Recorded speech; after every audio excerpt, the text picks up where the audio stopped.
Merci Dieu de gloire, Seigneur, nous te rendons grâce, nous t'élévons, nous t'exaltons, nous te glorifions ce soir. Seigneur, si tes anges te louent, qui sommes-nous pour ne pas te louer? Seigneur, nous élevons ton saint puissant nom. Papa, nous remettons le programme de ce soir entre tes mains, nous te rendons grâce, nous te louons, nous t'exaltons. Touche des cœurs, Seigneur, rapproche-nous vers ta parole, Seigneur, ôte le fond en nous, ôte, Seigneur, toute forme d'iniquité en nous, Seigneur. Aide-nous à demeurer, Seigneur, dans ta parole, Seigneur. Aide-nous à mener une vie de sanctification, Seigneur. Aide-nous à mener une vie, Seigneur, digne d'être appelé tes enfants. Nous te rendons grâce, Père éternel, par ton Fils Jésus-Christ. Amen.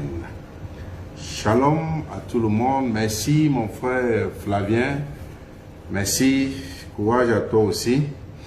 Shalom à tous les disciples du Seigneur Jésus-Christ, où que vous soyez dans le monde. Bonjour, bonsoir, selon votre position géographique.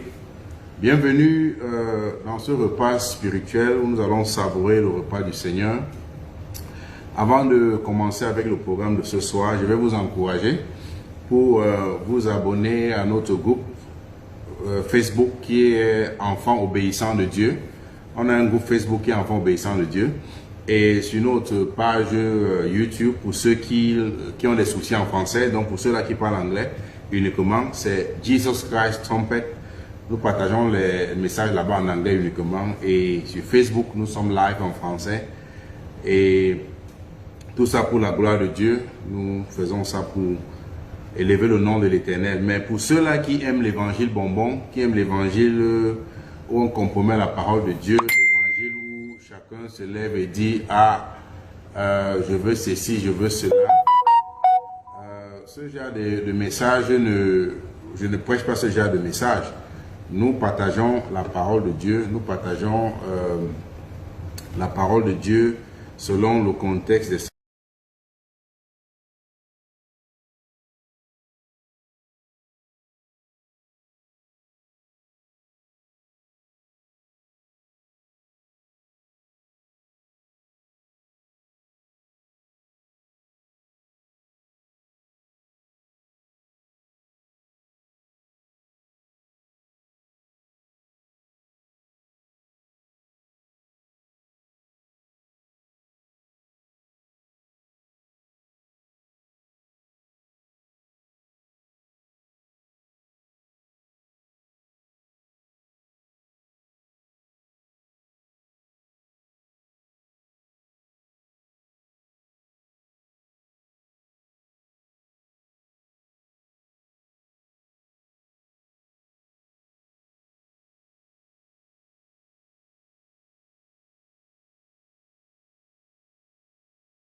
tu as aujourd'hui, Dieu t'a donné cette voix.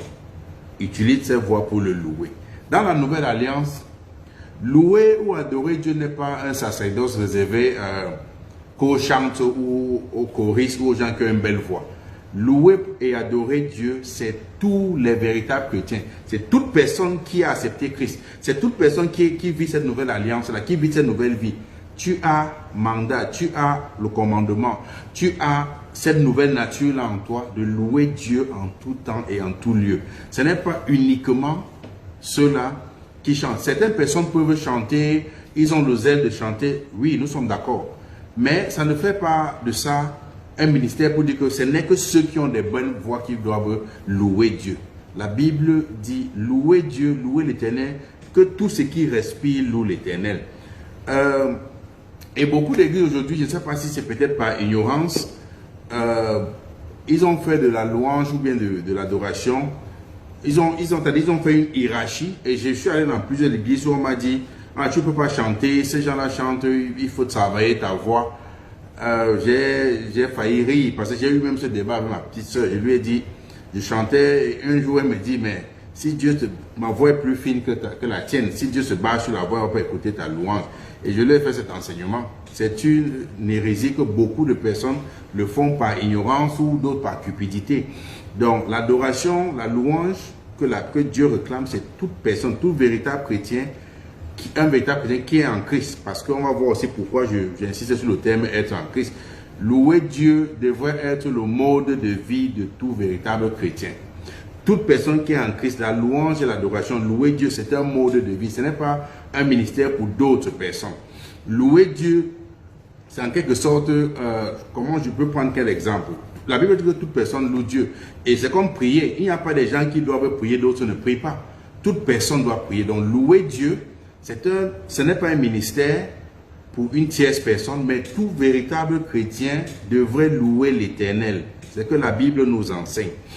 En fait, dans le livre d'Apocalypse 19, verset 5, ici c'est le Seigneur qui parle. Quand l'apôtre Jean a été pris en esprit, le Seigneur qui dit, et il dit, une voix sortie du trône disant, louez notre Dieu. Vous tous ses serviteurs, vous qui le craignez, petit et grand. Donc si on me dit que louer Dieu, ce n'est que certaines personnes qui ont eu des belles voix, ça veut dire que seuls ces gens-là sont des serviteurs de Dieu. La Bible dit, vous tous ses serviteurs, vous qui le craignez, petit et grand, vous tous louez l'Éternel. Apocalypse 19, verset 5. Une voix fut sortie du trône de Dieu disant, louez notre Dieu, vous tous ses serviteurs, vous qui le craignez, petit et grand. Donc la louange où on a institué dans l'église, parce que pour que tu loues, il faut avoir une belle voix. Il y a des catégories de personnes à faire de ça un ministère. Ce n'est pas un ministère, c'est une vie, c'est la vie du chrétien. Le chrétien devrait louer Dieu en tout lieu, en tout temps, constamment. Ce n'est pas pour une tierce personne. Aujourd'hui, cette hiérarchie et ce mauvais enseignement a empêché beaucoup de personnes de se donner à Dieu, de louer Dieu comme ils devraient louer Dieu. Beaucoup de gens ont dit, parfois même dans l'église, quand tu arrives avec certains frères, tu veux prier, on dit, chantons un cantique à Dieu. Et dit non, laisse tel frère chanter ou telle soeur chanter. Ils se sont rabaissés sans savoir que Dieu leur réclame de chanter. Le standard que Dieu regarde n'est pas le standard qu'un pasteur ou un homme, un humain peut regarder. Dieu a donné son standard, comment le louer. Dans beaucoup des églises, on a fait cette hiérarchie. Ceux qui peuvent louer et ceux qui ne peuvent pas louer. Et pendant les moments de louange, soit-disant moments de louange d'adoration, il n'y a que ces leaders-là, leaders de louange pour diriger. S'il n'est pas là, on sait qu'il y a le deuxième. S'il n'y a pas... Et même après l'église, quand ils sortent, il faut que c'est telle personne qui chante. Mais louer Dieu, nous ne sommes pas des membres, des spectateurs quand nous allons à l'église. Que certaines personnes vont chanter, nous serons assis pour les observer. La Bible dit que tout ce qui respire loue l'Éternel. Et nous avons vu ce que la Bible nous a enseigné dans le livre de Apocalypse 19, verset 5, que une voix fut sortie du trône en disant, louez l'Éternel, que tous louez l'Éternel, tous ceux qui sont ses serviteurs, petits comme grands, louez l'Éternel. Donc, dans l'église, la louange et l'adoration, ce n'est pas le fait que certaines personnes qui ont des belles voix, entre guillemets, chantent assis, et ceux qui n'ont pas de belles voix, selon les hommes, ne chante pas. La louange, c'est un mode de vie de tout véritable chrétien. Et même ceux qui sont assis parfois, quand ils veulent se lever pour danser, il faut qu'ils dansent au rythme de ceux qui sont en train de chanter. Parce qu'on a hiérarchisé la louange à l'église et il n'y a que ceux qui doivent chanter ou bien entonner ou bien diriger, c'est selon la belle voix, ou ceux qui savent lire les notes ou les clés musicales ou je ne sais pas. La louange ou louer ou adorer Dieu, c'est un mode de vie que tout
offrons sans cesse à Dieu un sacrifice de louange, c'est-à-dire le fruit de lèvres qui confesse son nom.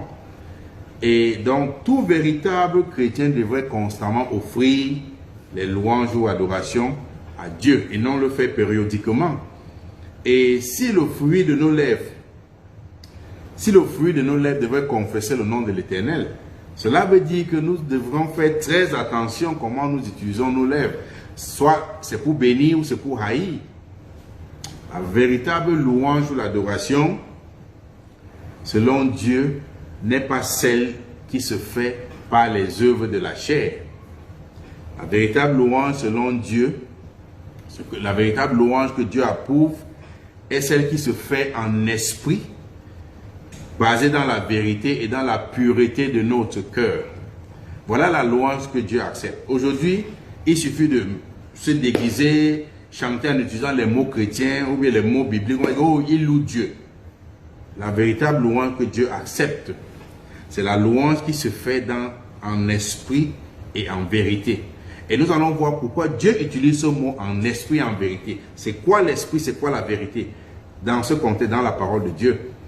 Et dans le livre de Jean 4, versets 23 à 24, on connaît l'histoire de notre Seigneur Jésus-Christ avec la femme samaritaine, où le Seigneur lui dit, mais l'heure vient, et cette heure est déjà venue, où les vrais adorateurs adoreront le Père en esprit et en vérité, car ce sont là les adorateurs que le Père demande. Dieu est esprit. Il faut que ceux qui l'adorent en esprit et en vérité. Donc la Bible nous donne ici le critère que Dieu regarde dans une vraie louange et adoration. C'est ça le critère, en esprit et en vérité. Dieu ne regarde pas l'expression de notre belle voix, ni encore si nous savons chanter selon les notes musicales. Dieu regarde si nous chantons, si nous le louons en esprit et en vérité. C'est ce que Dieu recherche. Aujourd'hui, tu peux te mettre à louer Dieu. Et les gens qui savent bien chanter, ils savent rouler la langue, ils peuvent même chanter comme les rossignols. Mais est-ce que tu le fais en esprit et en vérité? Est-ce que tu es dans la vérité de l'Éternel? Est-ce que tu le fais dans l'esprit? La Bible dit ceux qui sont conduits par l'esprit de Dieu sont fils de Dieu. Est-ce que tu es conduit par l'esprit de Dieu? Comme Romains 8, 14 nous l'enseigne. La louange selon Dieu, ce que Dieu accepte. C'est la louange que nous offrons du fond du cœur, qui vient dans la pureté, dans la vérité. C'est ça que la Bible nous enseigne. La Bible nous dit, ta belle voix, ton habilité de chanter en lisant les notes musicales, ton habilité de pouvoir chanter, jouer tout ce que tu sais jouer. Mais le critère que Dieu recherche chez ses vrais adorateurs, c'est ceux-là qui le louent en esprit et en vérité. Le Seigneur dit à la femme samaritaine que femme, l'heure est venue, l'heure vient et cette heure est déjà venue. Où les vrais adorateurs, où ils n'auront plus besoin d'aller sur la montagne comme les Samaritains le faisaient, ou au temple comme les Juifs le faisaient. Mais cette heure est venue où les vrais adorateurs vont adorer le Père en esprit et en vérité. Pourquoi? La Bible dit car ce sont là les vrais adorateurs que le Père recherche. Maintenant, le Père n'a pas dit qu'il recherche des gens qui savent chanter. Nous avons beaucoup de stars à travers le monde qui peuvent chanter et nous ne pouvons même pas chanter. Mais le Père recherche ceux-là qui le louent en esprit et en vérité. Aujourd'hui, beaucoup de chrétiens se focalisent non pas à essayer de mener une vie de sanctification, mais ils se focalisent à apprendre à chanter comme les stars du monde, comme les stars de musique américaine. Je ne veux pas citer le nom parce que ils ne servent à rien. Chacun veut se manger tel genre de nourriture pour chanter avec la voix ou comme ces chants du monde, comme ces musiciens du monde, comme ces artistes du monde. Mais Dieu te dit, toutes ces choses-là, c'est zéro pour moi. Ce que je recherche dans ta louange et dans ton adoration, c'est si tu m'adores en esprit et en vérité. Voilà ce que Dieu te dit qu'il recherche. Maintenant, et ce que je lis, c'est le livre de Jean. C'est Jean 4. C'est le livre de Jean 4 à partir du verset 23 à 24. Ce n'est pas écrit le livre de Gildas Dibanda. Ce n'est pas moi qui ai écrit ce livre. C'est Dieu qui te dit que moi, ce que je recherche, parce que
servir Dieu, adorer Dieu en esprit et en vérité. Voilà ce que la Bible nous enseigne.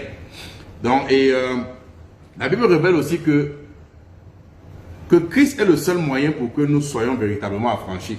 Parce que Christ a dit, si tu demeures dans ma parole, tu demeures dans mes enseignements, tu connaîtras la vérité. Christ, moi je vais t'affranchir. Voilà ce que la parole de Dieu dit. Mais aujourd'hui, c'est marrant, on voit beaucoup de chrétiens, beaucoup de chrétiens jeunes, âgés, ils se focalisent comment améliorer leur voix, pour que la voix soit une belle voix. Mais ils ne se focalisent pas comment améliorer leur vie de sanctification en Christ. Ils ne se focalisent pas comment abandonner le péché. Ils ne se focalisent pas. Beaucoup de gens chantent. Mais est-ce qu'ils louent Dieu en esprit et en vérité? C'est ça la question. Je ne dis pas que... J'ai causé avec... Il y avait un message que je partageais. Il a dit à quelqu'un que pour étudier la parole de Dieu, il faut être en Christ. Et maintenant, non, je peux lire la Bible. Il dit, je suis d'accord que tu peux lire la Bible. Mais il dit, étudier la parole de Dieu et comprendre. Tu dois demeurer en Christ d'abord. Parce que sans la connaissance de Dieu, tu ne peux pas... le message de la repentance, le message de la grâce, c'est une folie pour ceux qui périssent. Tu ne peux rien comprendre si tu n'as pas Christ. Si tu ne commences pas par d'abord être bâti sur le fondement de Christ, tu ne peux rien comprendre. Donc ça commence avec la repentance. Beaucoup de gens se focalisent aujourd'hui. Oh, je vais améliorer ma voix, je vais chanter comme telle star. Si tu veux chanter comme les stars de la lune ou bien, je ne sais pas, des planètes, si tu ne chantes pas, tu ne loues pas en esprit, en vérité, Dieu ne recherche pas ce genre de truc, tu te déçois toi-même. Hein? La Bible, le Père dit, pour être... Et voilà ce qui est même marrant. On passe le temps à se focaliser à améliorer sa voix. Pourtant, pour adorer le Père et demeurer dans la communion parfaite avec le Père, il faut que nous soyons totalement libérés de toute souillure. C'est ça. Et la repentance est importante. La repentance est vraiment importante. Et quiconque n'est pas véritablement libéré en Christ, quiconque n'est pas libéré du péché, n'est pas libre du péché, cette personne-là, tu ne peux pas plaire à Dieu. Et si tu n'es pas libre du péché, tu ne plais pas à Dieu. Comment peux-tu louer Dieu en esprit et en vérité pour que Dieu l'accepte? Retournons dans le standard de la parole de Dieu, où Dieu nous enseigne comment le louer. En fait, quand nous louons Dieu, nous ne nous louons pas nous-mêmes, nous louons Dieu. Mais Dieu te dit, voici mon standard. Tu dis, non, non, non, je vais te louer à ma manière. Es-tu en train de louer ou es-tu en train de louer Dieu? Non. Ce style de personne, si tu ne loues pas en esprit, en vérité, tu n'es pas le genre d'adorateur que le Père recherche. Parce que tu n'es pas conduit par l'Esprit de Dieu. Et la Bible nous enseigne que si nous vivons selon la chair, nous allons mourir. Mais si par l'Esprit nous faisons mourir les œuvres de la chair, le corps, nous allons vivre. Parce que ceux-là qui sont conduits par l'Esprit de Dieu sont fils de Dieu. Donc, et pour arriver à ce standard, c'est demeurer dans la parole de Dieu. La louange ou l'adoration n'a jamais été l'expression de la chair. La louange ou l'adoration, par contre, c'est l'expression de notre cœur. C'est ce que notre cœur dit, c'est ce que nous faisons dans notre cœur. Et la véritable louange, comme la Bible nous enseigne, ça se fait avec notre esprit et notre âme, dans un cœur pur. Tu ne peux pas louer Dieu si ton cœur n'est pas pur.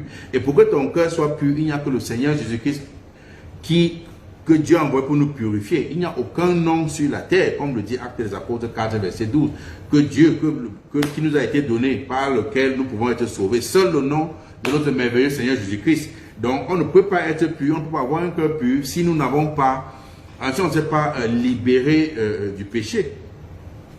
La véritable louange se fait avec l'esprit. Voilà pourquoi la Bible dit que chantant à Dieu des cantiques spirituels, ça se fait, excusez-moi, à l'esprit. Donc, ensuite, maintenant, généralement, on va voir le roi David. Par exemple, quand le roi David chantait, il dansait à Dieu. Mais quand nous lisons les psaumes de David, il y a beaucoup de révélations là à l'intérieur. Le roi David disait beaucoup de choses. Parce que la véritable louange à Dieu vient de... C'est celle qui se fait dans un cœur pur. Et c'est celle qui se fait dans l'esprit et la vérité. Notre âme doit être en train de louer Dieu et notre esprit, et non uniquement notre corps. Et que l'âme et l'esprit n'est pas soumis à Dieu.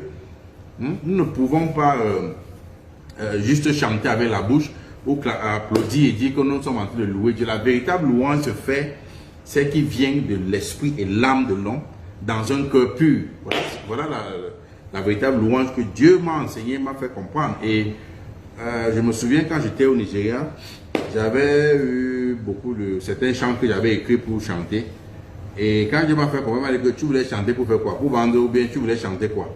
Ça m'a fait beaucoup réfléchir parce que parfois, nous sommes peut-être, on a vu certaines personnes chanter, nous sommes pris par le zèle et on se met à faire des erreurs. Mais la parole de Dieu nous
Si nous voyons, et la Bible dit, et les prisonniers les entendaient.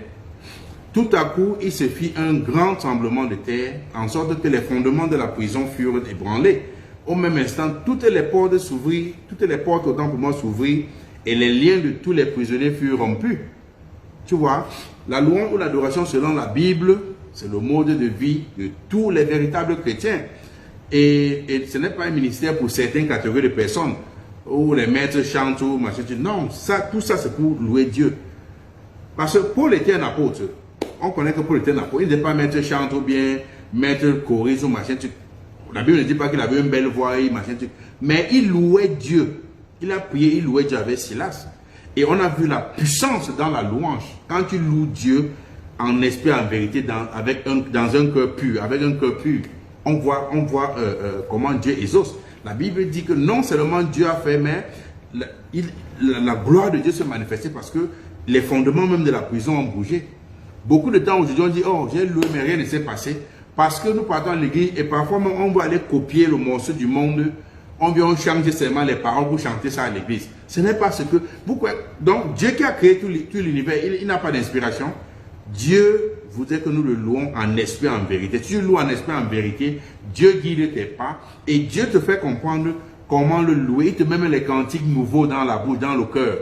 Parce que tu le loues en esprit, en vérité. Il n'y a rien qui se fait sans l'esprit de Dieu. Aujourd'hui, on veut prendre les morceaux du monde. On change les paroles avec le même rythme, le même beat. On commence, on prête ça à Dieu. Non, ce n'est pas ce que Dieu nous dit. L'apôtre Paul n'était pas un maître chanteur ou un maître de choriste ou un leader de louange. Mais la Bible dit que quand Paul et Silas ont prié, ont chanté les louanges de Dieu, il y a eu un grand tremblement de terre, même pas juste un tremblement, un grand tremblement de terre, en sorte que les fondements de la prison furent ébranlés. Et la Bible dit au même instant, les portes s'ouvrirent et les liens de tous les prisonniers furent rompus. Tu vois, à cause de la louange. Parce que Paul et Silas, ils ont chanté les louanges à Dieu, il y a eu un grand tremblement de terre. Donc la louange, le véritable homme ne peut qu'être chanté en esprit, en vérité. Voilà ce que la Bible nous enseigne ce soir. Chanter en esprit, en vérité. Et pour chanter en esprit, en vérité, afin que nous plaisions à Dieu, comme Paul et Silas l'ont fait, nous devons être en Christ. Chanter pour plaire à Dieu. Les louanges comme Paul et Silas ont plu à Dieu, il faut être en Christ. Paul était en Christ et Silas. Il n'y a pas un autre moyen. Paul n'a pas dit, laisse-moi essayer de chanter comme les musiciens de leur époque. Mais ils étaient en Christ et on a vu la puissance de Dieu se manifester. La vraie louange, l'adoration que Dieu accepte est celle qui vient d'un cœur pur et soumis à Dieu. Si on n'a pas un cœur pur et soumis à Dieu, même si on chante, on récite on prend les mots bibliques, on met là-bas, on mixe tout comme le monde fait aujourd'hui. Ils commencent le nom de Dieu en français, ils finissent en anglais et disent Papa, God la force. Ils jouent même avec le nom de Dieu. Continuez à jouer. Quand on passe, on dit oh non, il faut prier, il faut prêcher doucement. Pourquoi? Continuez à jouer. Les femmes de l'enfer sont réelles. Tu expliques quelque chose à la jeunesse aujourd'hui, ils sont tellement, je ne sais pas, chacun peut faire ce qu'il pense. Tout le monde est sage. Mais on dit voici ce que la parole de Dieu enseigne. Laisse que le Saint-Esprit t'ouvre les yeux. Non. Chacun veut être même plus sage que Dieu. Ce n'est pas ce que la Bible enseigne. La parole de Dieu ne nous demande pas d'aller utiliser les voies. La voie que Dieu t'a donnée, et tu utilises cette voie pour bénir l'Éternel. Ce n'est pas d'aller... Dieu recherche ceux qui le louent d'un cœur pur, d'un cœur clair, d'un cœur propre. Voilà ce que la parole de Dieu nous enseigne, que Dieu recherche. Ceux-là qui demeurent dans l'obéissance totale. Ceux-là qui sont soumis à Dieu. Ce que Dieu recherche. Ce n'est pas ceux-là qui veulent chercher le raccourci. Il n'y a pas aucun... il n'y a pas de raccourci. Hein. Sachez que tout être humain qui a été né après que la nouvelle alliance fut établie. Parce que l'ancienne alliance avait une autre alliance. Personne ne peut être sauvé s'il n'est pas en Christ. Je répète, tout être humain qui a été né après que la nouvelle alliance fut établie. Tu ne peux pas être sauvé si tu n'es pas en Christ. Et être en Christ commence par la repentance. Et la Bible nous dit qu'il n'y a aucun nom, il n'y a de salut dans aucun autre nom. Il n'y a sous le ciel, donc sous tout le ciel, aucun autre nom qui a été donné parmi les hommes par lesquels nous pouvons être sauvés. Seul le nom de notre Seigneur Jésus-Christ. Il n'y a que Christ qui peut nous amener à être sauvés. Ce n'est pas un être humain, ce n'est pas une autre, il n'y a pas une autre voie. Donc, retournons dans la louange véritable que Dieu recherche, ceux-là qui louent d'un cœur pur, ceux-là qui se soumettent à Dieu, qui louent Dieu comme Dieu voudrait être loué, pas comme nous voudrions louer Dieu. Donc, retournons à Dieu véritablement et laissons l'Esprit de Dieu nous enseigner. Laissons l'Esprit de Dieu briser tous les œuvres de la chair en nous pour que nous soyons des véritables nouvelles personnes. Voilà ce que la Bible nous enseigne. Et ce que je veux dire à mes chers frères et mes chères sœurs ce soir, de ne pas s'asseoir